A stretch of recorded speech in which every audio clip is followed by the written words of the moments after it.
Nearly 200 educators, administrators, and students across New York State attended. There, they broke out into classrooms and discussed how to strategically incorporate gender-based ideology into lesson planning. Here's special education teacher Cynthia Clough from the Albany School District. You can just be, I don't want to use the word insidious. The word I want to use is just quietly disruptive.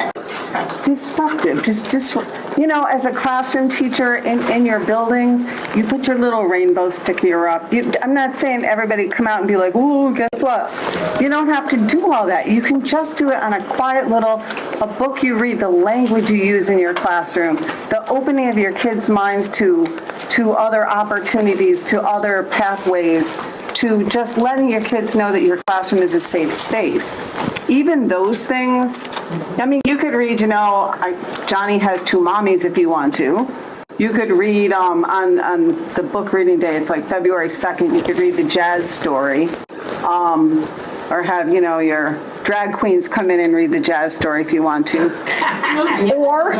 Or you could just quietly read books. Don't even bring attention to them. If you're writing a math sheet, write a math sheet and put a picture of someone on there who's like, a non-binary, maybe looking kind of person. That's Michael Smith, a world languages teacher of Long Island, one of Assistant Superintendent David Casamento's teachers who works in the East Meadow School District. If I decide to come in with makeup and bigger shoulder pads, am I really doing drag? Am I just being me?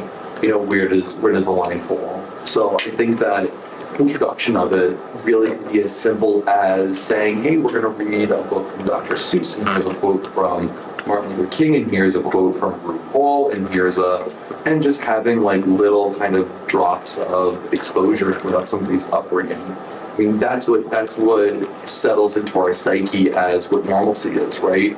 More exposure. And people that have extreme culture shock are people that are isolated and aren't exposed to somebody who's different. You grow up in New York and you see, you walk down the street, you see 74 different kinds of people all the time. I remember the first time I went swimming after my top surgery.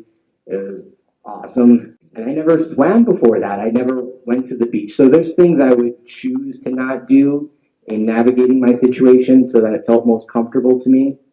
And I was working very physical jobs at that time. I spent about 6 years saving up for my top surgery because it wasn't covered by health insurance back then, and binding and working physical jobs, saving money, traveling for surgery. I traveled to San Francisco, and there were a lot of barriers at the time, which is why I'm so grateful with Northwell Health and the development of health systems on Long Island.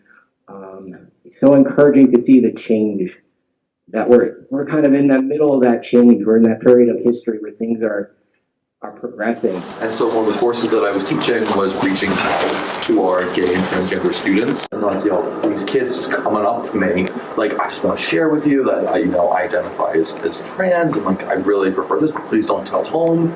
And they're like, I didn't realize how many kids were like this. So those are the subtle things that I think make the ripples that make waves. That class, because that was the class that I was like, let's watch some drag, let's talk about it, let's have fun. But the people that do teach, it's great. It's Teacher Education Institute, and they have reaching out to our gay and transgender students. It's affordable.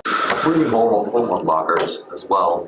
So if somebody's really ambivalent about their identity and where they are and kind of growing up, there's a lot of opportunity for kids that have to go on hormone blockers, which would sort of pauses their development so that they have time for them to maybe have a few extra years to kind of think about where they want to go. Because the longer that you go through adolescence and puberty, the less you can do if that child really does identify as transgender and wants to be able to go a different avenue. Being able to do that's a great conversation. And if that student develops some autonomy and wants to be able to make a big decision about whether it's surgery or going on hormones or whatnot, that transition is going to be a little bit more challenging than if they were able to have that validation earlier on in their life. The roster always says their birth names, so when I call that student by their first name, it's the name that they want. But if I have to call home, I have to use she, her pronouns and use that student's assigned name. So, and did this student bring up blockers to you? Oh yeah.